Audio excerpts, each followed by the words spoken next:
ಇವತ್ತು ಮತ್ತು ನಿನ್ನೆ ರಾಜ್ಯ ಕಾಂಗ್ರೆಸ್ ಉಸ್ತುವಾರಿ ಆಗಿರುವಂಥ ಸುರ್ಜೇವಾಲಾ ಅವರು ರಾಜ್ಯಕ್ಕೆ ಆಗಮಿಸಿ ಶಾಸಕರ ಜೊತೆಯಲ್ಲಿ 1-to-1 ಮೀಟಿಂಗನ್ನು ಮಾಡಿದ್ರು.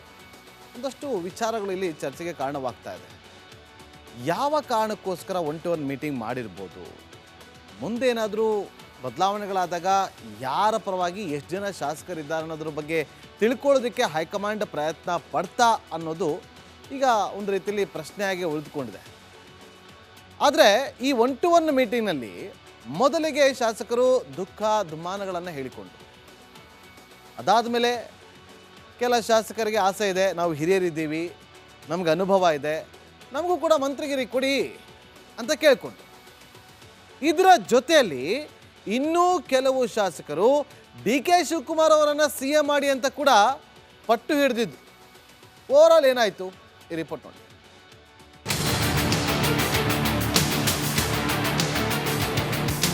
ನಾವಿಬ್ರು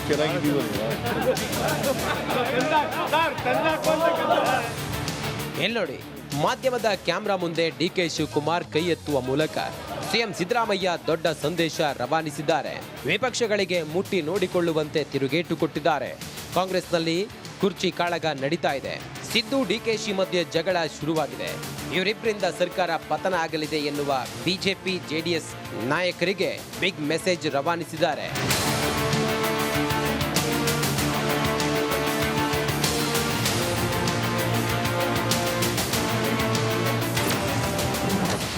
DK ಶಿವಕುಮಾರ್ಗೆ 100 ಶಾಸಕರ ಬೆಂಬಲ. ಕಾಂಗ್ರೆಸ್ನಲ್ಲಿ ತಾರಕಕ್ಕೇರಿದ ಬದಲಾವಣೆ ಬಿಸಿ.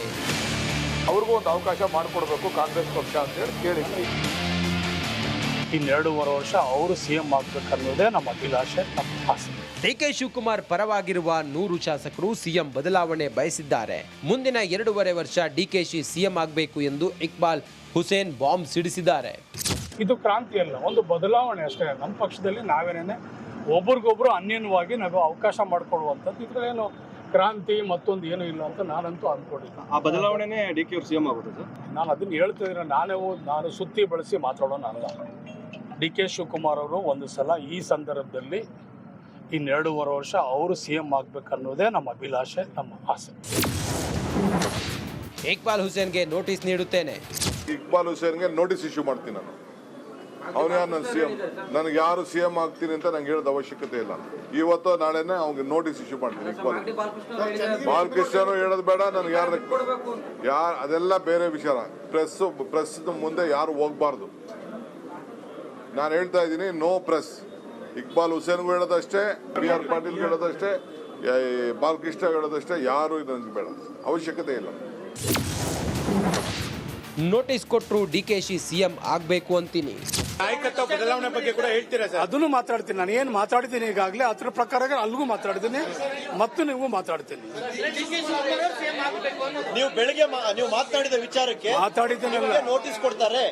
ನನಗೆ ನೋಟಿಸ್ ಸರ ಕೊಡ್ಲಿ, ನೋಟಿಸ್ ಕೊಡದೆ ಹೋಗ್ಲಿ, ಬೇರೆ ನಡ ಮಾಡ್ಲಿ, ನಾನು ಹೇಳ್ದಂತ ಮಾತಿಗೆ ಬದ್ಧನಾಗಿರ್ತೀನಿ. ಬದಲಾವಣೆ ಬೇಕು, ಬದಲಾವಣೆಗೆ ನಾನು ಬದ್ಧತೆಯಾಗಿ ಇರ್ತೀನಿ. ನಾನು ಮುಖ್ಯಮಂತ್ರಿ ಬದಲಾವಣೆ ಊಹಾಪೋಹ. ಮುಖ್ಯಮಂತ್ರಿಗಳಾದಂಥ ಸಿದ್ದರಾಮಯ್ಯನವರು ಬದಲಾವಣೆ ಆಗ್ತಾರೆ ಅಂತ ಹೇಳಿ ಯಾರಾದರೂ ಶಾಸಕರು ಹೇಳ್ತಾರೆ ಅಂದರೆ ಅದು ತಪ್ಪು. ಇದನ್ನು ಮುಖ್ಯಮಂತ್ರಿಗಳ ಬದಲಾವಣೆಯನ್ನು ಮಾಡಬೇಕಾದ ತೀರ್ಮಾನ ಯಾವುದು? ಮೊದಲೇ ಇದು ಪಕ್ಷದ ವರಿಷ್ಠ ಮಂಡಳಿ. ಆಮೇಲೆ ಅಲ್ಟಿಮೇಟ್ಲಿ ಮಾಡಬೇಕಾದವ್ರು ಯಾರು? ಶಾಸಕಾಂಗ ಪಕ್ಷದಲ್ಲಿ ಶಾಸಕರು.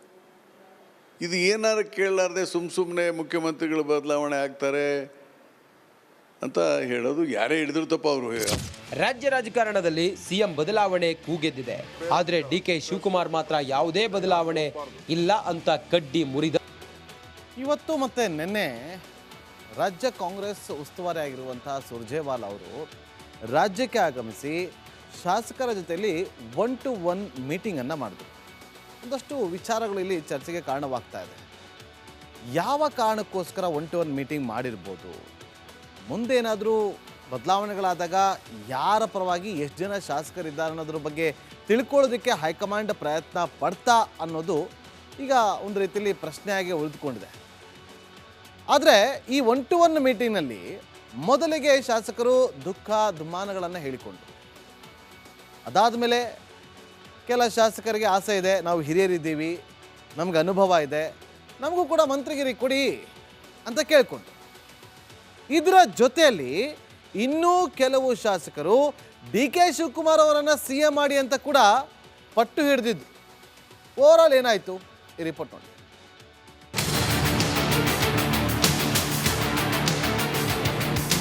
ನಾವಿಬ್ರು ಚೆನ್ನಾಗಿದ್ದೀವಲ್ವಾ?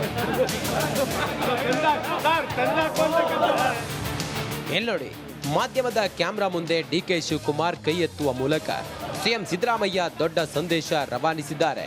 ವಿಪಕ್ಷಗಳಿಗೆ ಮುಟ್ಟಿ ನೋಡಿಕೊಳ್ಳುವಂತೆ ತಿರುಗೇಟು ಕೊಟ್ಟಿದ್ದಾರೆ. ಕಾಂಗ್ರೆಸ್ನಲ್ಲಿ ಕುರ್ಚಿ ಕಾಳಗ ನಡೀತಾ ಇದೆ. ಸಿದ್ದು ಡಿಕೆಶಿ ಮಧ್ಯೆ ಜಗಳ ಶುರುವಾಗಿದೆ. ಇವರಿಬ್ಬರಿಂದ ಸರ್ಕಾರ ಪತನ ಆಗಲಿದೆ ಎನ್ನುವ ಬಿಜೆಪಿ ಜೆಡಿಎಸ್ ನಾಯಕರಿಗೆ ಬಿಗ್ ಮೆಸೇಜ್ ರವಾನಿಸಿದ್ದಾರೆ.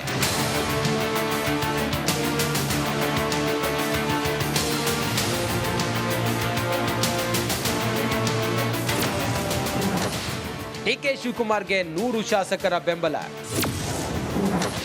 ಕಾಂಗ್ರೆಸ್ನಲ್ಲಿ ತಾರಕಕ್ಕೇರಿದ ಬದಲಾವಣೆ ಬಿಸಿ. ಅವ್ರಿಗೂ ಒಂದು ಅವಕಾಶ ಮಾಡಿಕೊಡ್ಬೇಕು ಕಾಂಗ್ರೆಸ್ ಪಕ್ಷ ಅಂತ ಹೇಳಿ ಕೇಳಿದ್ವಿ. ಇನ್ನೆರಡೂವರೆ ವರ್ಷ ಅವರು ಸಿ ಎಂ ಆಗ್ಬೇಕನ್ನೋದೇ ನಮ್ಮ ಅಭಿಲಾಷೆ, ನಮ್ಮ ಆಸೆ. ಡಿಕೆ ಶಿವಕುಮಾರ್ ಪರವಾಗಿರುವ 100 ಶಾಸಕರು ಸಿಎಂ ಬದಲಾವಣೆ ಬಯಸಿದ್ದಾರೆ. ಮುಂದಿನ 2.5 ವರ್ಷ ಡಿಕೆಶಿ ಸಿಎಂ ಆಗಬೇಕು ಎಂದು ಇಕ್ಬಾಲ್ ಹುಸೇನ್ ಬಾಂಬ್ ಸಿಡಿಸಿದ್ದಾರೆ. ಇದು ಕ್ರಾಂತಿ ಅಲ್ಲ, ಒಂದು ಬದಲಾವಣೆ ಅಷ್ಟೇ. ನಮ್ಮ ಪಕ್ಷದಲ್ಲಿ ನಾವೇನೇ ಒಬ್ರಿಗೊಬ್ರು ಅನ್ಯನ್ಯವಾಗಿ ನಾವು ಅವಕಾಶ ಮಾಡಿಕೊಳ್ಳುವಂಥದ್ದು, ಇದರಲ್ಲೇನು ಕ್ರಾಂತಿ ಮತ್ತೊಂದು ಏನೂ ಇಲ್ಲ ಅಂತ ನಾನಂತೂ ಅಂದ್ಕೊಂಡಿದ್ದೆ. ಆ ಬದಲಾವಣೆನೇ ಡಿ ಕೆ ಅವ್ರು ಸಿಎಂ ಆಗೋದು ಸರ್? ನಾನು ಅದನ್ನು ಹೇಳ್ತಿದ್ರೆ ನಾನು ಸುತ್ತಿ ಬಳಸಿ ಮಾತಾಡೋಣ ಅಲ್ಲ. ಡಿ ಕೆ ಶಿವಕುಮಾರ್ ಅವರು ಒಂದು ಸಲ ಈ ಸಂದರ್ಭದಲ್ಲಿ ಇನ್ನೆರಡೂವರೆ ವರ್ಷ ಅವರು ಸಿ ಎಂ ಆಗಬೇಕನ್ನೋದೇ ನಮ್ಮ ಅಭಿಲಾಷೆ, ನಮ್ಮ ಆಸೆ. ಇಕ್ಬಾಲ್ ಹುಸೇನ್ಗೆ ನೋಟಿಸ್ ನೀಡುತ್ತೇನೆ. ಇಕ್ಬಾಲ್ ಹುಸೇನ್ಗೆ ನೋಟಿಸ್ ಇಶ್ಯೂ ಮಾಡ್ತೀನಿ ನಾನು. ಅವನು ಯಾರು ನನ್ನ ಸಿ ಎಂ, ನನಗೆ ಯಾರು ಸಿ ಎಂ ಆಗ್ತೀನಿ ಅಂತ ನಂಗೆ ಹೇಳೋದು ಅವಶ್ಯಕತೆ ಇಲ್ಲ. ಇವತ್ತು ನಾಳೆನೇ ಅವ್ನಿಗೆ ನೋಟಿಸ್ ಇಶ್ಯೂ ಮಾಡ್ತೀನಿ. ಇಕ್ಬಾಲ್ ಬಾಲಕೃಷ್ಣನು ಹೇಳೋದು ಬೇಡ, ನನಗೆ ಯಾರು ಅದೆಲ್ಲ ಬೇರೆ ವಿಚಾರ. ಪ್ರೆಸ್ ಮುಂದೆ ಯಾರು ಹೋಗ್ಬಾರ್ದು. ನಾನು ಹೇಳ್ತಾ ಇದ್ದೀನಿ, ನೋ ಪ್ರೆಸ್. ಇಕ್ಬಾಲ್ ಹುಸೇನ್ಗೂ ಹೇಳೋದಷ್ಟೇ, ಬಿ ಆರ್ ಪಾಟೀಲ್ಗೆ ಹೇಳೋದಷ್ಟೇ, ಬಾಲಕೃಷ್ಣ ಹೇಳೋದಷ್ಟೇ, ಯಾರು ನನಗೆ ಬೇಡ, ಅವಶ್ಯಕತೆ ಇಲ್ಲ. ನೋಟಿಸ್ ಕೊಟ್ಟರು ಡಿಕೆಶಿ ಸಿಎಂ ಆಗಬೇಕು ಅಂತೀನಿ. ನಾಯಕತ್ವ ಬದಲಾವಣೆ ಬಗ್ಗೆ ಕೂಡ ಹೇಳ್ತೀರಾ ಸರ್? ಅದನ್ನು ಮಾತಾಡ್ತೀನಿ. ನಾನು ಏನು ಮಾತಾಡ್ತೀನಿ ಈಗಾಗಲೇ ಅದ್ರ ಪ್ರಕಾರ ಅಲ್ಲಿಗೂ ಮಾತಾಡ್ತೀನಿ ಮತ್ತು ನೀವು ಮಾತಾಡ್ತೀನಿ. ನೀವು ಬೆಳಿಗ್ಗೆ ನೀವು ಮಾತನಾಡಿದ ವಿಚಾರಕ್ಕೆ ಮಾತಾಡಿದ್ದೀನಲ್ಲ, ನೋಟಿಸ್ ಕೊಡ್ತಾರೆ. ನನಗೆ ನೋಟಿಸ್ ಸರ ಕೊಡ್ಲಿ, ನೋಟಿಸ್ ಕೊಡದೆ ಹೋಗ್ಲಿ, ಬೇರೆ ನಡ ಮಾಡ್ಲಿ, ನಾನು ಹೇಳ್ದಂತ ಮಾತಿಗೆ ಬದ್ಧನಾಗಿರ್ತೇನೆ. ಬದಲಾವಣೆ ಬೇಕು, ಬದಲಾವಣೆಗೆ ನಾನು ಬದ್ಧತೆಯಾಗಿ ಇರ್ತೀನಿ. ನಾನು ಮುಖ್ಯಮಂತ್ರಿ ಬದಲಾವಣೆ ಊಹಾಪೋಹ. ಮುಖ್ಯಮಂತ್ರಿಗಳಾದಂಥ ಸಿದ್ದರಾಮಯ್ಯನವರು ಬದಲಾವಣೆ ಆಗ್ತಾರೆ ಅಂತ ಹೇಳಿ ಯಾರಾದರೂ ಶಾಸಕರು ಹೇಳ್ತಾರೆ ಅಂದರೆ ಅದು ತಪ್ಪು. ಇದನ್ನು ಮುಖ್ಯಮಂತ್ರಿಗಳ ಬದಲಾವಣೆಯನ್ನು ಮಾಡಬೇಕಾದ ತೀರ್ಮಾನ ಯಾವುದು? ಮೊದಲೇದು ಪಕ್ಷದ ವರಿಷ್ಠ ಮಂಡಳಿ.